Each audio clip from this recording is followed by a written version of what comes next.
Let's discuss one of the least life-threatening but most dreaded, appropriately, side effects of gastric bypass surgery, which is hair loss. Now, we know that hair loss varies by procedure. Gastric bypass patients have more hair loss than sleeve gastrectomy patients. This does not mean that sleeve gastrectomy patients can't have hair loss. They absolutely can. And in fact, what we find is that the amount of hair loss is often related to the rate and the amount of weight that you lose. So if you are only losing 40 or 50 pounds, then oftentimes we don't see that much hair loss. But when you're losing a substantial amount of weight, 100, 150 pounds, that's when we really see some of the worst hair loss.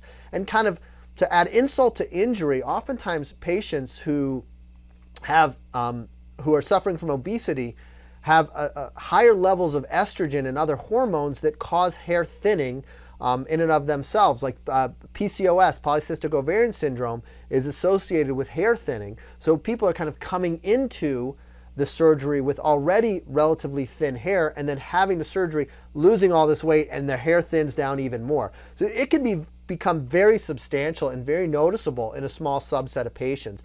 Probably about a third of people will experience significant hair loss. 2/3 really will have some, but not anything too noticeable or anything too worrisome.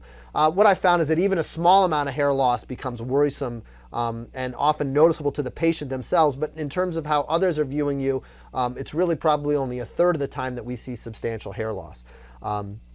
It typically starts at around 3 months where people start to see it, and it'll last up to about month 9 to 12 after surgery. So there's a 6 to 9 month window where you're really experiencing substantial hair loss, and probably hits its max point around 5-6 months out from surgery.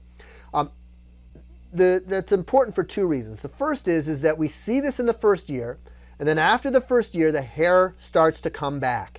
The problem is it takes a long time for hair to grow, sometimes a full year to replace all the hair on your head, or even longer. And so it can take up to 2 or 3 years before you start to feel like your hair has come back. And I think that's a really, really important point, though, that this is typically temporary. Almost always hair loss is temporary, and by the time you get out about 2 years, your hair is about 95% or even more to what it was before surgery.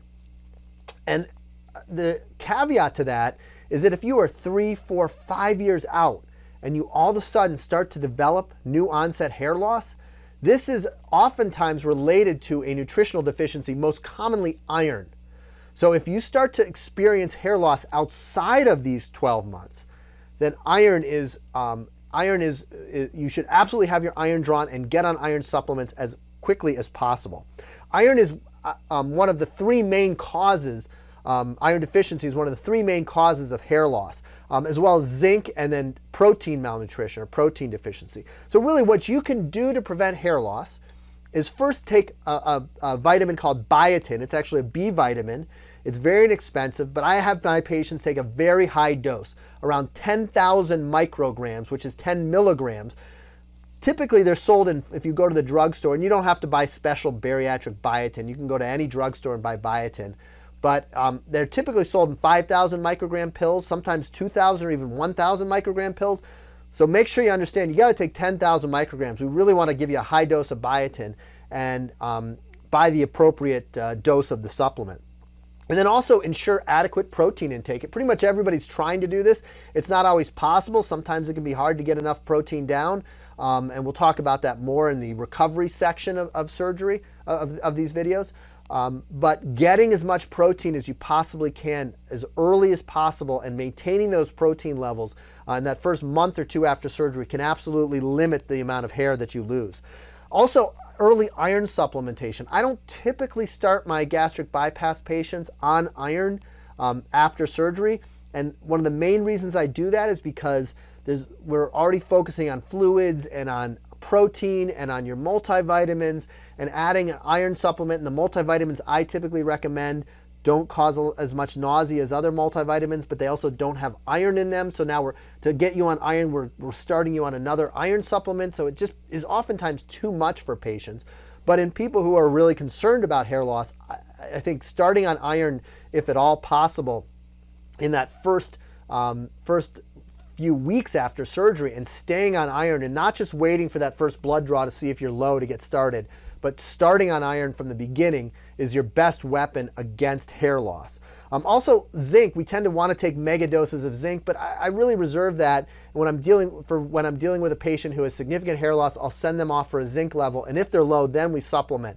But most people aren't zinc deficient, and I find that supplementation with zinc may actually be harmful and worsen your hair loss. So I'm real careful with recommending zinc. So it's really biotin, protein, and iron that I recommend to prevent hair loss. So the bottom line is that hair loss is very real. This is not just in your mind. This is an absolutely very common and oftentimes very distressing complication of gastric bypass surgery. Thankfully, it is almost always temporary, and it can be not eliminated, but it can certainly be improved with an appropriate nutritional strategy or vitamin supplement strategy.